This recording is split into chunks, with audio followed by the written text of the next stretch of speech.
The soldiers looked up, and to their amazement, they saw a shadowy line of what appeared to be longbowmen just beyond their trenches. The bowmen pulled, aimed, and all at once, released. All right, y'all, welcome back to Common Arms channel. Okay, so today we're checking out a very cool story, and I'm really excited about this one.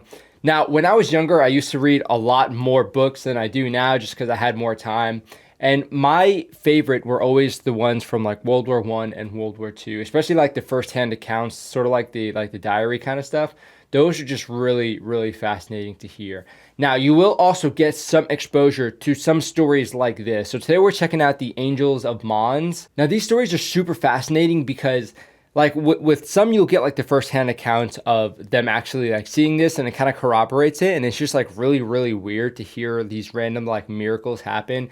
But at the same time, you will have some soldiers who actually write poetry about this, which is also really fascinating stuff. So actually, the shirt that I am wearing right now, try and stand up, hit my mic. But the shirt that I'm wearing right now is actually based off of a World War I poem by Alan Seeger. Really fascinating stuff. So it's these things that just make the, I don't know, the mystique, I guess, of World War I and World War II so fascinating. Now, I'm not familiar with this channel specifically, but this is called the Folklorist. And I gotta say, from what I've seen, like the first 10-20 seconds I've seen, looks pretty freaking cool. And I think it'll do it pretty good justice. So it's more of like a live action kind of video, but I think it's gonna be a good one. So let's check it out.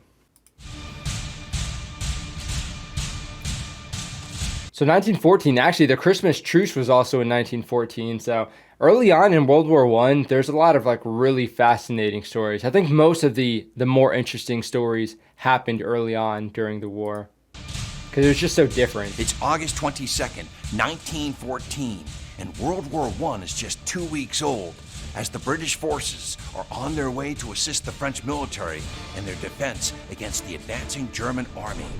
All right. Led by General Sir John French, the British Expeditionary Force, an elite military unit, soon arrived in the southern Belgian town of Mons. There, who is that? What expeditionary force? The British Expeditionary Force. Is that like a specific kind of like unit? Because he's saying an elite military force, so I'm not sure if it was literally just like the British military, but expeditionary.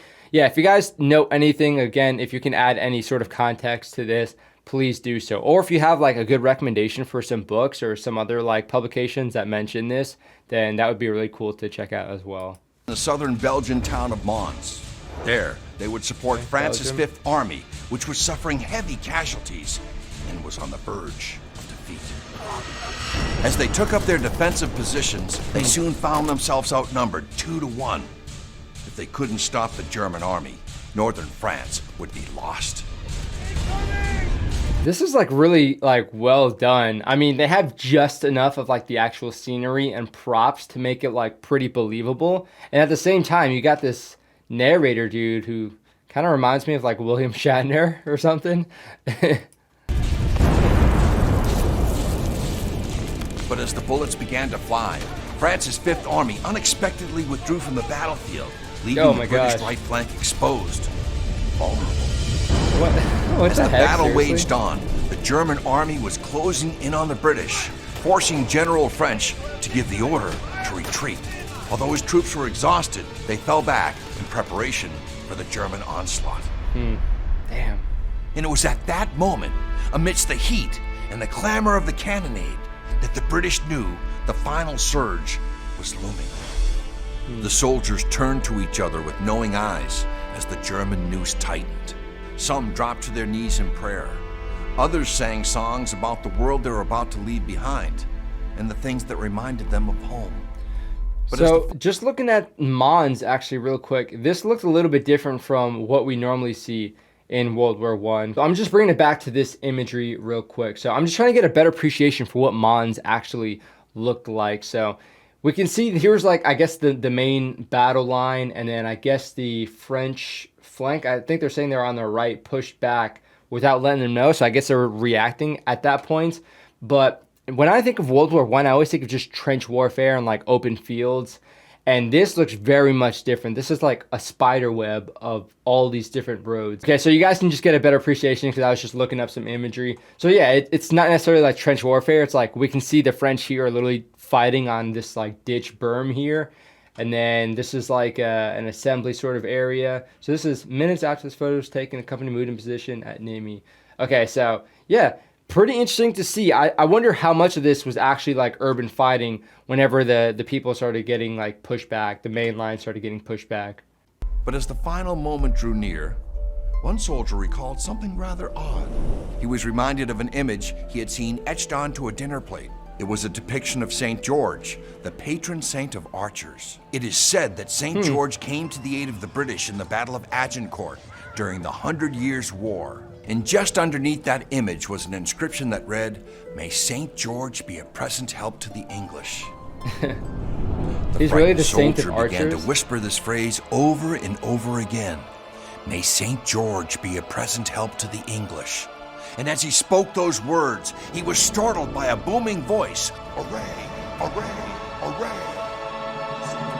The soldiers looked up, and to their amazement, they saw a shadowy line of what appeared to be longbowmen just beyond their trenches. The bowmen pulled, aimed, and all at once, released.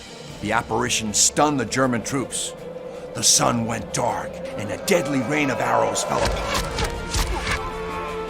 The lull in the Yeah, so I'm immediately skeptical when it comes to stuff like this because they're saying like there was this line of archers that just unleashed this volley of arrows. I would imagine that would have to be pretty well documented, just judging by like, I don't know if there were actual arrows on the ground or in any of the German soldiers or some of the injuries they actually sustained. I mean, when he's saying it was one person's account, that doesn't necessarily make it believable, especially when people are in like legit the fight of their life. They're going to start recalling things and they might not necessarily remember it the same, but something had to happen, I would imagine, if the Germans literally just all of a sudden had like something happen to them where they were just stopped in their places and then the British were able to do some sort of counterattack or regroup after that. So I don't know, maybe it was something else or maybe we can see if there's other accounts of this, but yeah, pretty interesting stuff so far. action gave the British soldiers enough time to clear the battlefield and escape certain defeat. The assault by the mighty German army had been repelled. Upon examination of the bodies, there were no marks left on the men by the arrows. But despite the setback, the German army regrouped and continued their relentless march towards Paris. And although Mons was lost, the soldiers considered the battle to be a victory. Some would even go on to tell the tale of the longbowmen, who, in their darkest hour, had come to save them. A few weeks later, a story entitled "The Bowmen" by journalist Arthur Macon was published in the London Daily News. The story about the amazing encounter with its miraculous outcome quickly spread throughout Britain, boosting national morale. The publication created controversy, as it was never released as fiction. Many questioned the validity of the story, claiming that the divine intervention was nothing more than a hoax. But in a sense, the event was insignificant compared to what came out of it. It provided hope for countless people who had to endure the lasting effects of a brutal war that no one could have ever imagined. So whether the story is about an actual event or a contrived legend, it doesn't really matter. We still remember the angels of Mons. Okay, so yeah, again, it's very much wrapped in like mystique, I think, at this point. But if there are like multiple accounts, that would be kind of cool to see. Or if there's anyone on the German side that was able to say something about this.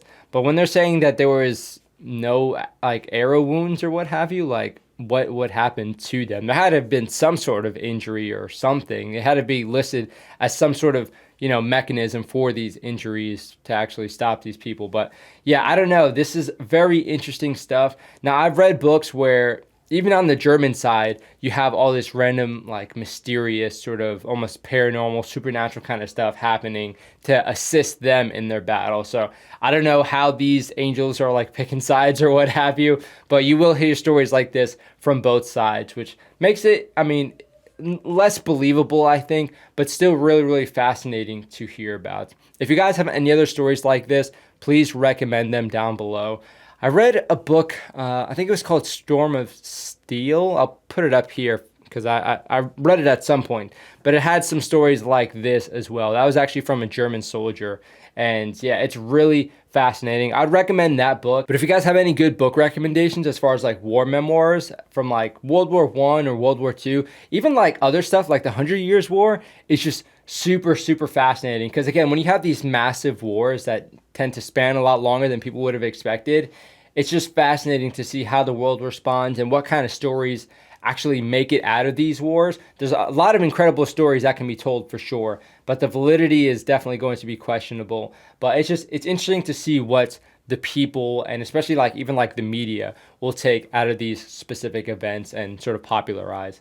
But hopefully you guys enjoyed the video. If you guys have anything to add, please throw it down below. But yeah, very fascinating stuff. And this channel did a pretty good job, not gonna lie. So I'll put the original video in the description so you guys can go check out the original video and the channel. Definitely recommend it because they seem like they're doing some pretty cool stuff.